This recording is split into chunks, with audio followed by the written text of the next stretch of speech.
there was a group of hunters hunting down some poor groundhogs.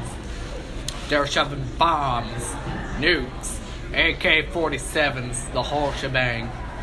They called in the military. It was like World War I out there with the groundhogs and the hippies. It was like the Germans were the groundhogs, and the Allies of Great Britain, Russia, France, and the Americans were the hippies. Boy, you should have saw them driving up in their cars with all their guns, shooting them down. Whoa, boy! Those poor, innocent creatures, they didn't do anything wrong, and yet they were mowed down. Like a hungry man with a taco. They leave nothing behind or living. After killing all the muskrats, no, not muskrats, all the groundhogs, they moved on to the muskrats. Fed lied to the military saying they were Nazis just like the groundhogs. Saying that Adolf Hitler was one of them. They were hunting them down. Poor things also didn't stand a chance. Well, they called in the military, grabbed different machine guns and assault rifles, grenades, made homemade grenades, made a flashbang to blind the muskrats while they were shot down by tanks, airplanes, nuclear bombs. It was a massacre that day. I guess you could call it more of a homicide, actually. Poor creatures. They didn't stand a chance. Well, they were shot 80 times in the face and then blown up by a tank shot. Some people were using anti-tank rifles on them too, saying they had riot shields and shit.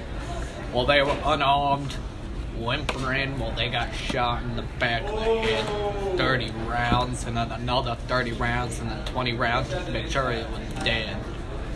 Those poor creatures. After the World War I ended, the muskrats, as I was saying, were being hunted. Those poor creatures didn't stand a chance, saying it was World War II out there. It was a family of 5 with a fire hose spraying down the cornfield because one of the muskrats flew over their heads on fire, landing in the cornfield. 3 tanks shot it in the face, but 5 people had to grab some hose and spray down the cornfield. Some guy in a car walked out yelling, "Oh my God, you guys need help." 2 of the men walked up to him and said, "Don't worry, we're the HFD, the homemade fire department. There's nothing to see here. Go on with your daily life."